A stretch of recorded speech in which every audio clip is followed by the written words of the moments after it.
To, I guess, cut to the chase and summarise the talk before I even give it, this is basically a good news story which might actually come as a little bit of a surprise to those of you who follow the popular press and some of the high-end scientific press, because the general view of fisheries, certainly globally, in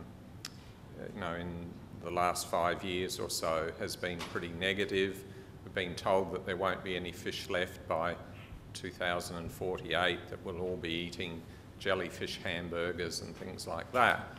And fortunately, some more recent and more careful scientific analyses have actually tended to reverse that opinion somewhat. But what I'm going to talk a bit about then is how Australian fisheries stand up, in particular with regard to sustainability. So I'm going to cover just briefly a little bit of the ground that Robert's just covered, more to sort of set the scene and make a point about Australian fisheries production in a global context. Mainly talk about current status of Australian fisheries from a sustainability point of view, look in a little bit more detail at one or two fisheries and draw some conclusions. This is similar to a figure that Robert showed, which shows the combined world capture, fisheries and aquaculture production over time from 1950 to recent times. The dark blue is actually China, their Chinese production, which has increased enormously and is quite significant. This is the more recent trend, breaking it down into capture fisheries and aquaculture, where you can see that capture fisheries are fairly stable. Maybe it's declined slightly, but at around, the absolute figure is 90 million tonnes per year. And aquaculture is an increasing sector and up to a significant fraction of the wild fish level. For the Australian comparable figures, we're talking, as Robert showed, a decline, but perhaps stabilising a little bit, and certainly in his projections, stabilising, perhaps even increasing. The key point I wanted to make here is that the amount we're talking about is 150 to 200,000 tonnes, which is actually less than 0.2 of 1% of global production. So on a world scale, in terms of actual production, Australia is very small, which is quite surprising given the size of its EZ. We have the third largest in the world. Basically has to do with the overall productivity, I think, of our system. When it comes to actual value of production, we rank somewhat higher, and I'll show you in a minute that's because a lot of our resources that we do exploit are quite high value, but we just don't have the large finfish stocks that a lot of other parts of the world do. In terms of the global status of fisheries, the FAO has monitored this for a number of years, and the only figure I want you, or the line I want you to look at here, is this one, which shows the proportion of stocks globally that are overexploited, depleted or recovering. In other words, where there are sustainability issues. And it's increased from about 10% in the mid-70s to a bit over 30% currently. You know, you can argue that that trend is flattening out now, but it's still nonetheless has been an increasing trend. What my co-author and I did on this paper was to look at recent reports, stock assessment reports for all the jurisdictions in Australia in terms of a number of categories of sustainability, and basically the figures are shown here that 9% were not sustainable in some sense, either being overexploited or being heavily fished, 53% sustainable, and then some uncertain and some not actually assessed. But so of those that are actually assessed with some certainty, about 15% are overfished. And the current global figure is about 30%, so we're certainly doing a lot better than the global average, but there are clearly some issues and problems in some resources. This is a figure, again, somewhat similar to one of Robert's, that shows the, by various categories or species groups, the value of production. You can see rock lobster being the largest. Robert actually pulled out finfish as a general group, but some of those are being split up down here now, individually smaller, and of course salmon is a big aquaculture production, but this is only for wild capture fisheries. You can see that Australia, the top four are rock lobster, prawns, crabs and abalone, most of which are state-managed fisheries and all of which are invertebrate fisheries and high-value commodities. And then you come into the tunas, the coral trout, sharks and individual species. In terms of the actual species that fell into this sort of various categories of overfished from the review we did, snapper came out as of concern across a number of jurisdictions.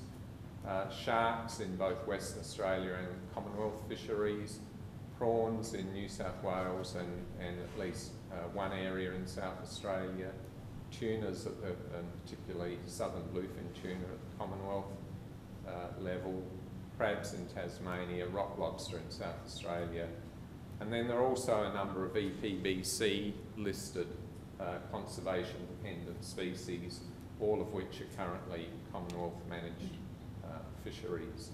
So again, if we just go back to that figure, you can see that there's a smattering of the rock lobsters and the prawns and some of the higher value species where there are sustainability concerns, but in actual fact this only presents part of the picture because these are not showing the stocks that are okay, and in general the majority of them are. I want to look at one particular fishery, and it's quite fortuitous because it happens to be the one that Robert just presented the data on economic performance.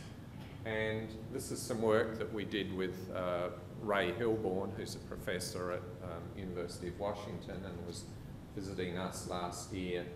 And he's interested in the overall ecosystem level sort of exploitation patterns in fisheries globally, and together we looked fairly intensively at the southeast fishery and at this is just showing the quota species, but this is the overall harvest rate from 0 up to about 16% of that suite of 30 or so stocks and species that are in the quota management system. And you can see a trend over time of increasing exploitation rates. Note that around 1991-92, the fishery was brought under quota management, or some sections of it were, and ITQs, but nonetheless the exploitation rates continue to increase. This is also the fishery, at least at the Commonwealth level, that accounts for quite a significant fraction of the overfished or overfishing species.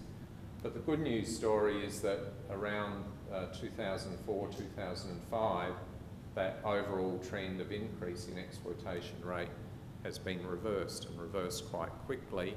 This was in part due to the introduction of formal harvest strategies into that fishery, actually predated by a year or two the implementation of the Commonwealth policy in that area.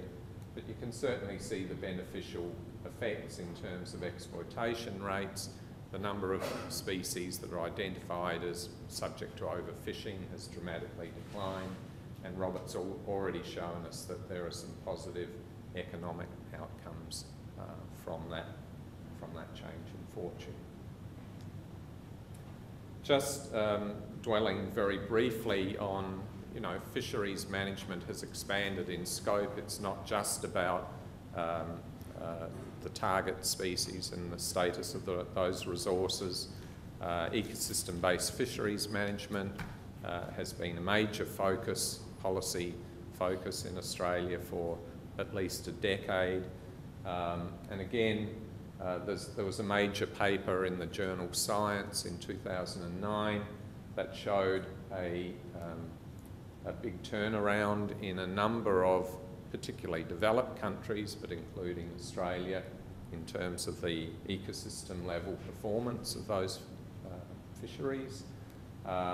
We're in the process of undertaking an analysis of what's happened under the strategic assessments and export permits where the EPBC Act actually comes into play and looks at the performance of fisheries.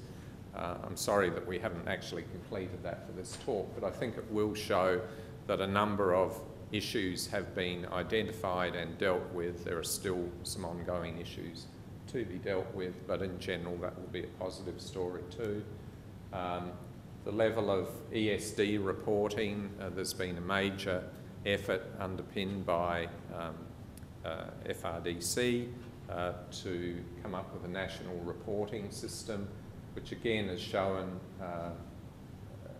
generally good trends towards more sustainability, and there's been quite a lot of work around ecological risk assessment to look at not only target species but other parts of the ecosystem. So all this activity has really been in the last decade or the last 5 years or so, and is pointing things in a good direction in terms of sustainability. You won't be able to read this, but it's just it's an analysis that was done by Tony Pitcher at the University of British Columbia, published in Nature a year or so ago, on compliance of different countries with the FAO Code of Conduct. It's quite a detailed analysis, and Australia actually ranks 4th in this overall analysis of about 50 countries. Norway comes out top, but there's not much in the first half dozen or so. So again, it just emphasises that Australia is performing well from a sustainability point of view. So in conclusion, we do perform well. There's increasing adoption of formal harvest strategies. I'm actually currently involved with the Fishery Council in South Australia, where formal harvest strategies are being developed for all their major fisheries. Similar developments in a number of the other jurisdictions, and of course the Commonwealth has had a policy for some time in that area. There's much more comprehensive management plans being adopted. There's good progress against both EBFM and broader ecosystem-based management. I don't want to paint an entirely rosy picture. There are still some issues. Clearly there are a few stocks that where overfishing has been a problem, but the trends are in the right direction. And dealing with some of the bycatch and benthic habitat issues is still an ongoing work in progress. But the overall picture is a positive one, and I think a positive one for the future of Australian fisheries. So thank you.